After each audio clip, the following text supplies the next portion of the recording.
الحمد لله وكفى وسلام على عباده الذين اصطفى أما بعد أعوذ بالله من الشيطان الرجيم بسم الله الرحمن الرحيم يا أيها الناس قد جاءتكم موعظة من ربكم وشفاء لما في الصدور سبحان ربك رب العزة عما يصفون وسلام على المرسلين والحمد لله رب العالمين اللهم صل على سيدنا محمد وعلى آل سيدنا محمد وبارك وسلم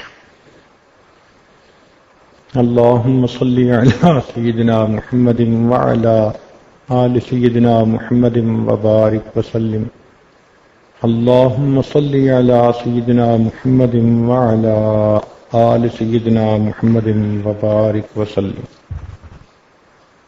رمضان المبارک کو کلام اللہ کے ساتھ ایک خاص مناسبت ہے، اس لیے جتنی بھی آسمانی کتابیں نازل ہوئیں وہ سب رمضان المبارک میں ہوئیں۔ 3 رمضان کو حضرت آدم علیہ السلام کو صحیفے نصیب ہوئے،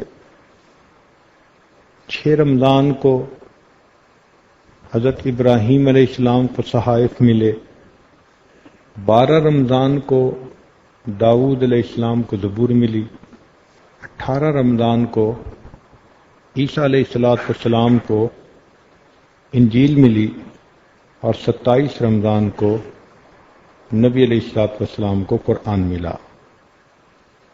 رمضان اور قرآن کے اندر خاص مشترکہ صفات ہیں۔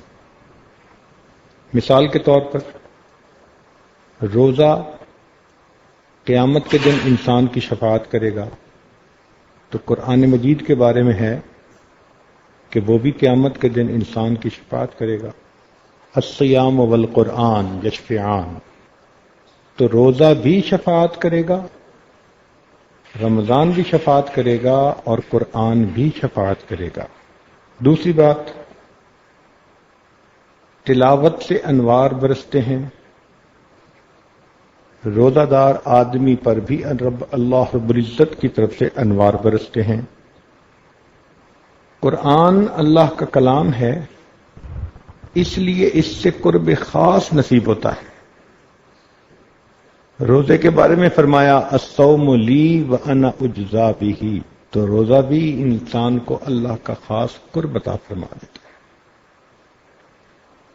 تلاوت میں تشبہ بالحق ہوتا ہے، اللہ نے بھی قرآن کی تلاوت کی، متکلم تو وہی تھے جن کا کلام۔ روزہ دار آدمی کو بھوکا پیاسا رہنے کی وجہ سے اللہ کی صفات کے ساتھ تشبہ نصیب ہوتا ہے۔ تو روزے میں اور قرآن میں بہت ساری مناسبتیں ہیں، اس لیے یہ مہینہ اللہ کے کلام کے ساتھ مناسبت رکھتا ہے۔ امام ربانی مجدد لسانی رحمۃ اللہ علیہ فرماتے ہیں، اے کاش بقیہ سال میں اترنے والی رحمتوں کو رمضان المبارک کی رحمتوں کے ساتھ وہ نسبت ہوتی جو ایک دریا کو سمندر کے ساتھ ہوتی ہے، مگر وہ مناسبت بھی نہیں ہے۔ اکیلے رمضان میں اتنی برکتیں، اتنی رحمتیں نازل ہوتی ہیں، یہ عجیب مہینہ ہے۔ اس لیے اس مہینے میں تراویح میں قرآن پاک کا پڑھنا، اس کو عبادت بنایا گیا۔ روزہ دار کو چاہیے کہ جتنی تلاوت کر سکے، جتنی تلاوت کر سکے اتنا کم۔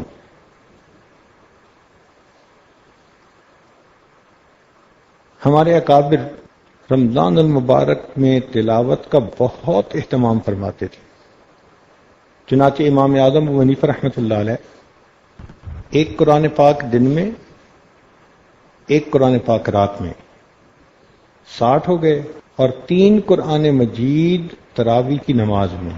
رمضان المبارک کے اندر 63 مرتبہ قرآن مجید کو مکمل پڑھتے تھے۔ ہم نے تو تراویح میں ایک دفعہ سنانا، 63 مرتبہ. اللہ اکبر. بچوں کے ہاتھ میں ناول آ جائے نا تو ماں باپ چیختے رہیں، چھوڑتے نہیں، پڑھتے رہتے ہیں. تو بچوں کو جب میں کبھی دیکھتا ہوں نا تو مجھے فوراً قرآن یاد آتا ہے کہ کاش جتنا اس بچے کو ناول پڑھنے کا شوق ہے اور مزہ پا رہا ہے، کاش کہ ہم اللہ کا قرآن پڑھنے پر وہ مزہ پا لیتے. اور جن کے دل قرآن کے نور کو قبول کرتے ہیں ان کو مزہ ایسا ہی آتا ہے. چنانچہ امام شافعی رحمۃ اللہ علیہ کے بارے میں ہے کہ رمضان المبارک میں 70 قرآن مجید مکمل پڑھا کرتے تھے. یہاں پر کچھ لوگوں کے ذہن میں ایک اشکال وارد ہوتا ہے، اور جی قرآن مجید کو 3 دن سے پہلے مکمل نہیں پڑھنا چاہیے. وہ تو نادرہ خواہ لوگوں کے لیے ہے. حافظ کے لیے کہیں پابندی ہے کہ ایک دن میں اتنا پڑھ سکتا ہے، ایسے زیادہ نہیں پڑھ سکتا؟ کہیں پابندی نہیں.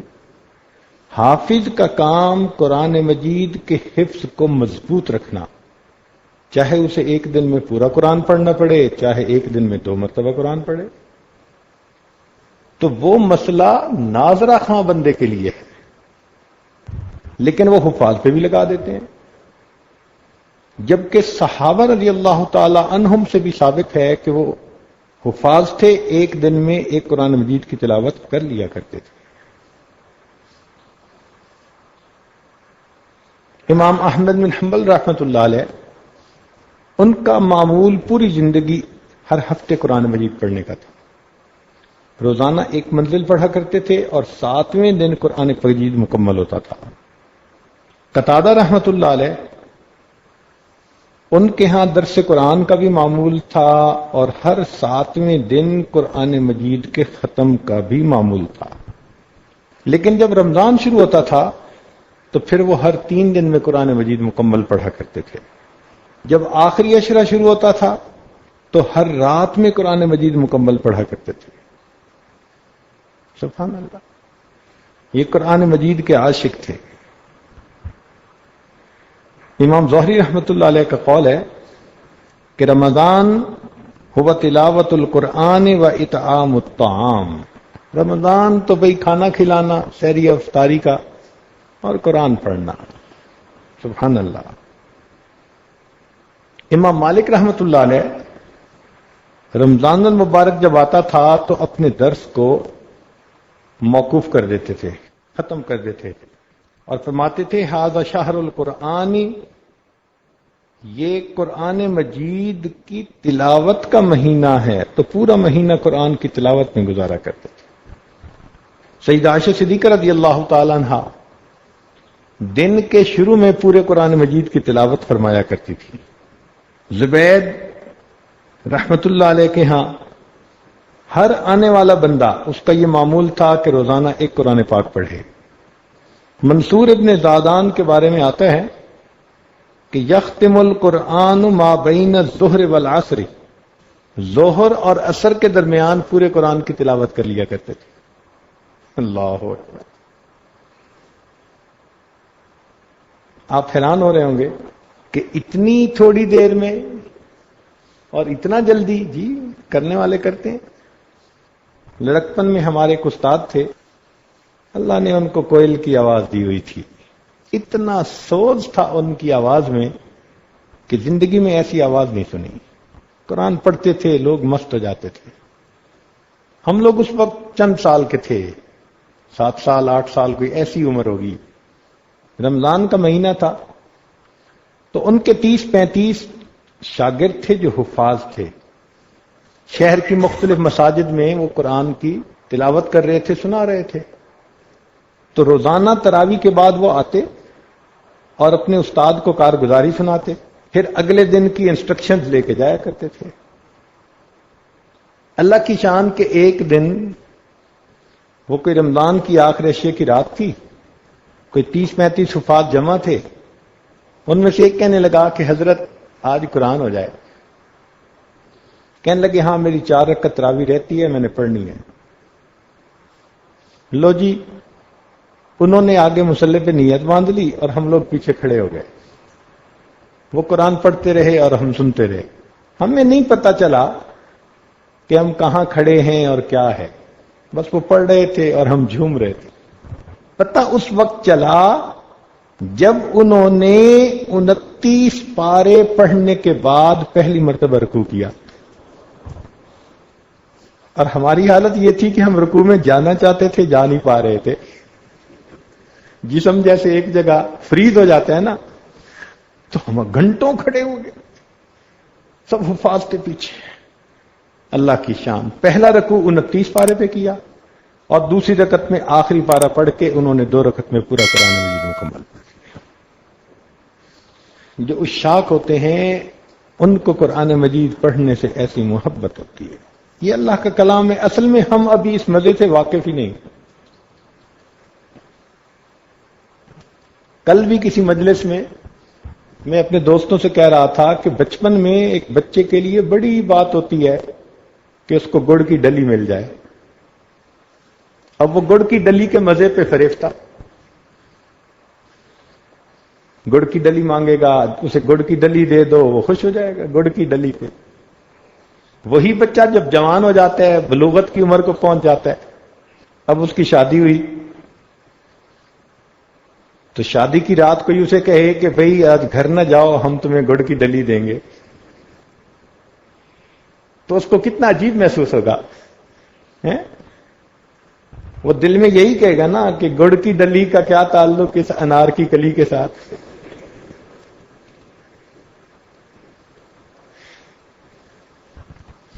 یہ بالکل اسی طرح ہے کہ اللہ والوں کو قرآن مجید کی لذت سے آشنائی ہو جاتی ہے. اس لیے ہمارے بزرگوں کے حالات زندگی میں لکھا کہ وہ رات کے اندھیرے کے اس طرح منتظر رہتے تھے جیسے دلہا اپنی دلہن سے ملاقات کے لیے رات کا منتظر ہوا کرتا ہے. ایسے رات کا انتظار ہوتا تھا. قرآن پڑھیں گے، اللہ کے سامنے کھڑے ہوں گے. اللہ. امام اعظم ابو حنیفہ رحمۃ اللہ علیہ 40 سال عشاء کے وضو سے فجر کیا تھا. عشاء کے وضو سے فجر کی نماز ادا کی. اب اس پر بعض لوگوں کو اشکال وارد ہو جاتا ہے. کہتے ہیں جی عشاء کے وضو سے فجر کی نماز. میں نے کہا کیوں، اس میں کیا رکاوٹ ہے؟ کہنے لگے جی بیوی کے حقوق اور فرائض. میں نے کہا رات کا وقت متعین ہے.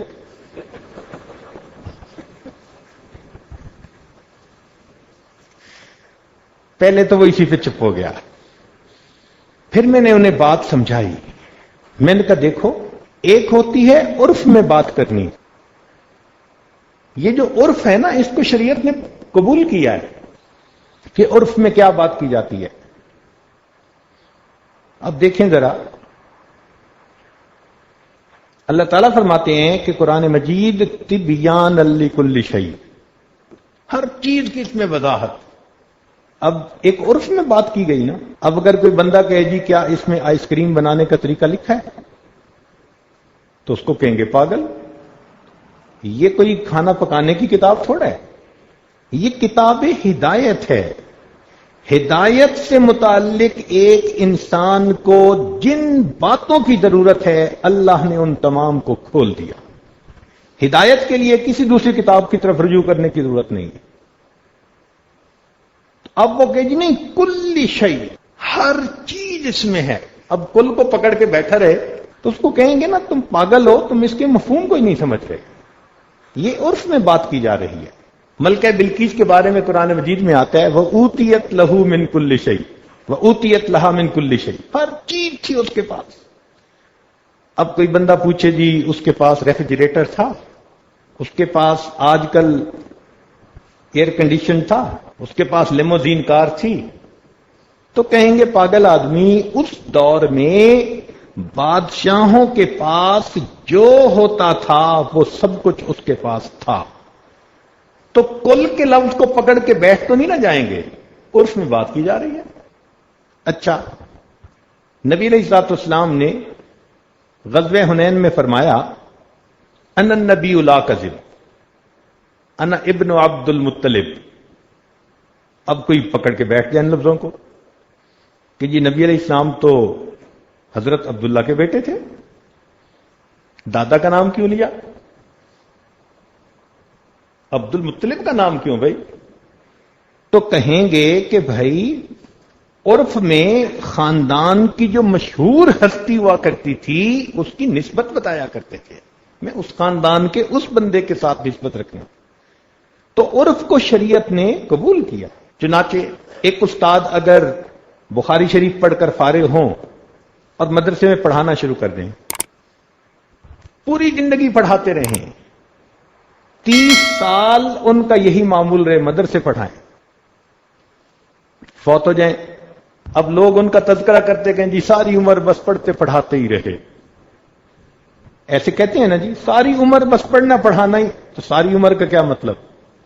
چھٹی کبھی نہیں تھی، دن میں بھی پڑھاتے تھے، رات میں بھی پڑھاتے تھے؟ نہیں، ساری عمر سے مراد معمول یہ تھا۔ تو اسی طرح جب کہتے ہیں کہ جی 40 سال عشاء سے لے کے فجر تک فجر کی نماز پڑھی، تو اس کا کیا معنی کہ حضرت کا معمول یہی تھا، تو عرف میں اس چیز کو قبول کرنا چاہیے۔ ہمارے حضرت رحمت اللہ علیہ، حضرت مرشد عالم رحمت اللہ علیہ، ایک مرتبہ مری میں رمضان مبارک میں گئے، یہ عاجز خدمت کے لیے ساتھ تھا، 90 سال کی عمر ہو چکی تھی اور ڈائبیٹک بھی تھے، شوگر کی بیماری، اور آپ کو پتہ ہی ہے کہ شوگر کے مریض اس کو ہر چند گھنٹے کے بعد یورینیشن کی ضرورت پیش آتی ہے۔ حضرت نے روزہ افطار کیا اور وضو کر کے مسجد میں تشریف لے آئے۔ اس رات اس مسجد میں قراء حضرات بھی آئے ہوئے تھے۔ وہ ایک عجیب معمول ہے جی، ملک کے چنے ہوئے قراء وہاں آتے ہیں، اور امام صاحب کہنے لگے کہ 36 سال گزر چکے، ایسے حضرات نے یہاں تراویح پڑھائی کہ کسی ایک حافظ کو ایک مرتبہ لقمہ دینے کی ضرورت پیش نہیں آئی 36 سال میں۔ کھڑا ہی ایسے بندے کو کرتے ہیں کہ جن کو سورہ فاتحہ کی طرح پورا قرآن مجید یاد ہوتا ہے، ایسے بندوں کو کھڑا کرتے ہیں۔ ایک تو ہوتا ہے نا کہ جی ایک دفعہ لقمہ نہیں، ضرورت ہی پیش نہیں آئی لقمے کی 36 سال میں، اللہ اکبر۔ تو چنے ہوئے قراء حضرات، عشق رکھنے والے وہاں پہنچ جاتے ہیں۔ خیر تراویح پڑھی، تراویح کے بعد پھر قرآن مجید کی تلاوت، اور ہمارے حضرت مرشد عالم رحمت اللہ علیہ تو عاشق قرآن تھے۔ حضرت بیٹھے رہے، تلاوت ہوتی رہی، سبحان اللہ، حتیٰ کہ سحری کا وقت ختم ہونے میں 1 گھنٹہ رہ گیا، تو انتظامیہ نے اعلان کیا کہ پورے مجمع کے لیے کھانے کا انتظام ہے، 1 گھنٹے کے اندر سب لوگ سحری کر کے فارغ ہو جائیں۔ چنانچہ دیگیں پکی ہوئی تھیں، انہوں نے فوراً دسترخوان لگائے۔ حضرت سے پوچھا کہ حضرت اتنی رات گزر گئی، آپ کمرے میں تشریف لے جائیں گے؟ فرمایا نہیں، میں سحری یہیں کروں گا۔ اب مغرب کا وضو ہے اور سحری کھانے کا وقت ہے، حضرت نے وہیں سحری کھائی۔ سحری کھانے کے بعد تو پھر اکثر و بیشتر ہر بندے کو وضو کی تجدید کی ضرورت پیش آتی ہے، تو میں قریب ہوا، حضرت وضو تازہ فرمائیں گے؟ وضو تازہ فرمائیں گے؟ تو حضرت نے فرمایا اونہوں، ایسے فرمایا اونہوں۔ میں نے کہا حضرت کافی دیر ہو گئی۔ فرمانے لگے میرا وضو کوئی کچا دھاگا ہے؟ میرا وضو کوئی کچا دھاگا ہے؟ خاموش۔ ہم لوگ تو اپنی حضرت سے ایسے ڈرتے تھے نا، اللہ اکبر، کہ لوگ بادشاہوں سے بھی اتنا نہیں ڈرتے ہوں گے، اتنا رعب تھا ہمارے حضرت کا، بالکل 100% نصرت بالرعب کی عملی تصویر ہم نے اپنے شیخ کے اندر دیکھی تھی۔ خاموش ہو گئے۔ اب اذان ہو گئی، فجر کی نماز ہونے لگی، تو خیال تھا کہ حضرت نماز پڑھتے ہی کمرے میں تشریف لے جائیں گے، تو جیسے سلام پھرا تو میں نے پھر پوچھا کہ حضرت کمرے میں جانا ہے؟ حضرت نے اشارہ کر دیا، اور اشارہ کر کے حضرت منبر پر بیٹھ گئے خود ہی۔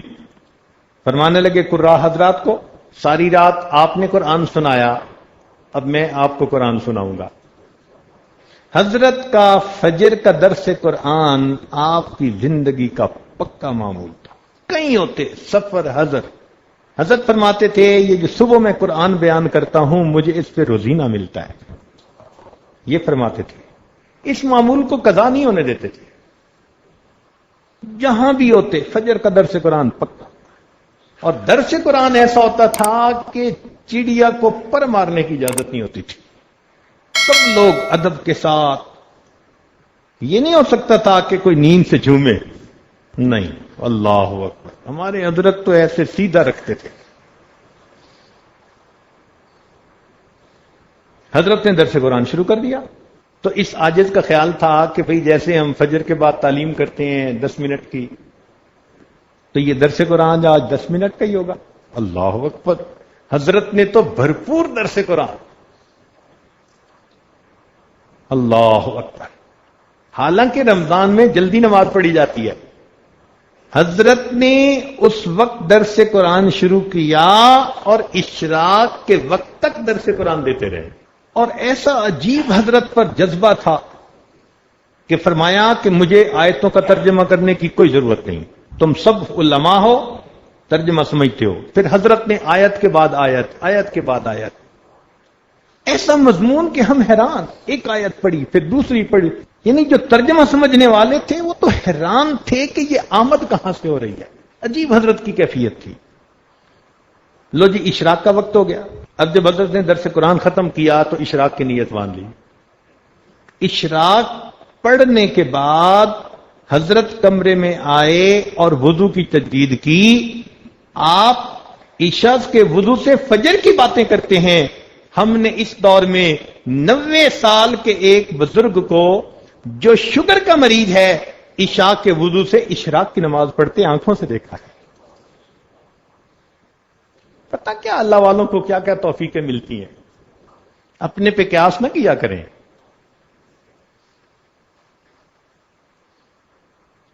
اللہ تعالیٰ ان کو نئے نئے اعمال کی توفیقیں دیتا ہے. بندہ حیران رہ جاتا ہے. چنانچہ ہمارے اکابر رمضان المبارک میں تلاوت قرآن کی بہت کثرت فرماتے تھے.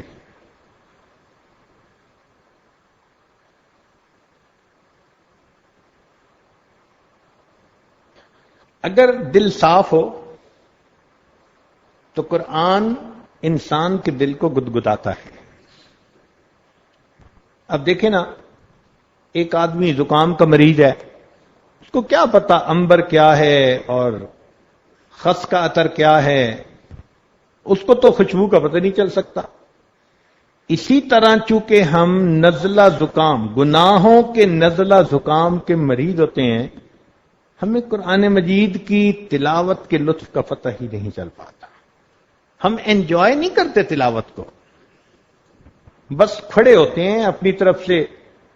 ہر بندہ اپنی حیثیت کے مطابق کھڑا ہوتا ہے. کچھ سمجھ آ رہی ہے کہ کیا کہا جا رہا ہے, وہ ذرا زیادہ جذبے سے کھڑے ہوتے ہیں, باقی جھوم بھی رہے ہوتے ہیں, کھڑے بھی ہوتے ہیں. اور کئی تو اس طرح کھڑے ہوتے ہیں کہ بس ان کو اللہ اکبر کا پتہ چلتا ہے. عام طور پر قیام ایسا ہی ہوتا ہے. ہم نے دیکھا جہاز میں کئی دفعہ نیند آ جاتی ہے نا ہوٹ لگا کے, تو اچانک جب جہاز لینڈ کرتے ہیں نا تو جھٹکے کے ساتھ آنکھ کھلتی ہے. تو بالکل اسی طرح کا قیام کہ امام صاحب کے اللہ اکبر کہنے پر پھر آنکھ کھلتی ہے. میں قیام میں تھا. یہ ہمارا قیام ہے. اللہ والے اس اللہ کے قرآن کی لذت کو پاتے ہیں. کبھی آپ نے سوچا مخلوق کا کلام اگر پڑھا جائے تو ہم پہ بڑا اثر ہوتا ہے. نعت پڑھ دی جائے, نظم پڑھ دی جائے, کوئی اور اشعار پڑھ دیے جائیں, فوراً آنسو. قرآن پڑھنے پہ آنسو نہیں نکلتے. ہمارے اکابر نے اس کی وجہ بتائی. وہ فرماتے ہیں چونکہ مخلوق میں دل گرفتار ہوتا ہے تو مخلوق کے کلام سے دل جلدی متاثر ہوتا ہے. اگر یہ اللہ کی محبت میں گرفتار ہو جائے تو پھر قرآن کی آیتیں سنتے ہی یہ دل بے قابو ہو جائے. پھر اس پر اثرات ہوں گے۔ اللہ اکبر کبیرہ۔ چنانچہ صحابہ نبی علیہ السلام کی صحبت میں بیٹھتے تھے، اللہ کے محبوب صلی اللہ علیہ وسلم قرآن پڑھتے تھے، ذکر کرتے تھے، صحابہ کی کیفیت عجیب ہوتی تھی۔ ابو ریحانہ نام کی روایت ہے، توجہ سے سنیے، فرماتے ہیں نبی علیہ السلام نے فرمایا لو انکم اذا خرجتم من عندی کنتم علی حالکم ذالکم، جب تم میری اس مجلس سے نکلتے ہو اگر تم اسی حال پر رہو لزارتکم الملائکۃ فی بیوتکم، ملائکہ تمہاری زیارت کے لیے تمہارے گھروں میں آئے، تمہاری زیارت کرنے کے لیے۔ حنظلہ رضی اللہ تعالیٰ عنہ کو نبی علیہ السلام نے فرمایا لو تکون قلوبکم کما تکون عند الذکر، جیسے مجلس ذکر میں آپ کے دل ہوتے ہیں ایسے اگر ہر وقت دل کی کیفیت رہے لصافحتکم الملائکۃ حتی تسلم علیکم فی الطرق، تو فرشتے تم سے مصافحہ کریں اور راستے میں تمہیں سلام کرنے کے لیے آئیں۔ قرآن مجید کی تاثیر عجیب، وَإِنَّ مِنْهَا لَمَا يَهْبِطُ مِنْ خَشْيَةِ اللَّهِ، اللہ کی خشیت سے تو پتھر بھی کانپ جاتے ہیں، انسان تو پھر انسان ہے۔ اس لیے فرمایا انما المؤمنون، دیکھو مومنوں کی نشانی، الذین اذا ذکر اللہ وجلت قلوبہم واذا تلیت علیہم آیاتہ زادتہم ایمانا، دیکھا ایمان بڑھتا ہے اللہ کے قرآن کی آیتیں سن کے۔ اس لیے فرمایا الم یأن للذین آمنوا ان تخشع قلوبہم لذکر اللہ وما نزل من الحق۔ صحابہ فرماتے ہیں کہ ایک مرتبہ نبی علیہ الصلوۃ والسلام نے وعظ فرمایا، بڑا مؤثر وعظ تھا۔ فرماتے ہیں وعظنا رسول اللہ صلی اللہ علیہ وسلم موعظۃ وجلت منها القلوب، نبی علیہ السلام نے ایسا وعظ کیا دل تڑپ گئے، وذرفت منها العیون، آنکھیں بہہ پڑی، تو دل تڑپتے ہیں تو آنکھیں بہتی ہیں، آنسو نکلتے ہیں۔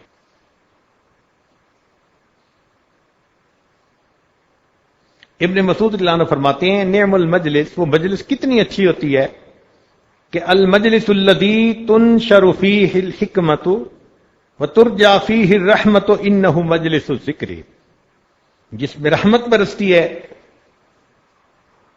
اور وہ اللہ تعالی کی یاد کی مجلس ہوتی ہے۔ فرمایا مجلس الذکر محیات العلم، علم زندہ کرنے کی مجلس، ویحدث فی القلب الخشوع، اور اس سے قلب کے اندر خشوع پیدا ہوتا ہے۔ فرمایا القلوب المیتۃ تحیا بالذکر کما تحیا الارض المیتۃ بالمطر، جیسے بارش سے زمین زندہ ہو جاتی ہے، اللہ کی یاد سے انسانوں کے غافل دل اس طرح زندہ ہو جاتے ہیں۔ تو ہمارے اکابر قرآن مجید کی تلاوت کرتے تھے اور اس تلاوت سے ان کی کیفیت یہ عجیب ہوتی تھی، چنانچہ وہ قرآن مجید پڑھتے تھے اور ان کے آنسو نہیں رکتے تھے۔ حدیث پاک میں آتا ہے عینان لا تمسہم النار، دو آنکھیں ایسی ہیں جن کو جہنم کی آگ نہیں چھو سکتی، ان میں سے ایک آنکھ عین بکت من خشیت اللہ، وہ آنکھ جو اللہ کی خشیت سے روتی ہے۔ چنانچہ فرماتے ہیں وَيُسْتَحَبُّ الْبُكَاءُ عِنْدَ تِلَاوَةِ الْقُرْآنِ، قرآن مجید کی تلاوت کرتے ہوئے رونا یہ ایک اچھا عمل ہے۔ وَهُوَ صِفَةُ الْعَارِفِينَ، یہ عارفین کی صفت ہے، وَشِعَارُ عِبَادِ اللَّهِ الصَّالِحِينَ، اور اللہ کے نیک بندوں کا شمار۔ اس لیے فرمایا اللہ نزل احسن الحدیث کتابا متشابہا مثانی تقشعر منہ جلود الذین یخشون ربہم، اللہ اکبر کبیرہ۔ علامہ قرطبی رحمۃ اللہ علیہ فرماتے ہیں کہ مدح اللہ البکائین فی کتابہ، اللہ تعالیٰ نے اپنی کتاب اپنے کلام میں رونے والوں کی مدح فرمائی ہے۔ ان الذین اوتوا العلم من قبلہ اذا یتلی علیہم یخرون للاذقان سجدا. سبحان اللہ. تو قرآن مجید کی آیتیں ہمارے اکابر سنتے تھے، روتے ہوئے اللہ کے سامنے سجدہ ریز ہو جاتے تھے. آج قرآن مجید کی آیات سنتے تو ہم بھی ہیں، سجدے بھی ہم کرتے ہیں، سجدے کی آیت ہوتی ہے، لیکن رو کے سجدہ کس نے کیا؟ اب ایک آیت سجدہ ہے، گھر جا کے سجدہ کر لینا. اذا تتلی علیہم آیات الرحمن، فرمایا خروا سجدا و بکیا. قرآن میں آیت تو سب پڑھ سنتے ہیں، کئیوں کو تو پتہ ہی نہیں چلتا کہ آیت کون سی پڑھی گئی، لیکن جتنے طالب علم پیچھے ہوتے ہیں یا علماء پیچھے ہوتے ہیں ان کو اندازہ تو ہوتا ہے نا کہ یہ آیت پڑھی جا رہی ہے، اور اس کے اوپر وہ سجدہ بھی کرتے ہیں، لیکن ان کو پوری زندگی خرو سجدہ پر عمل کی توفیق ہے.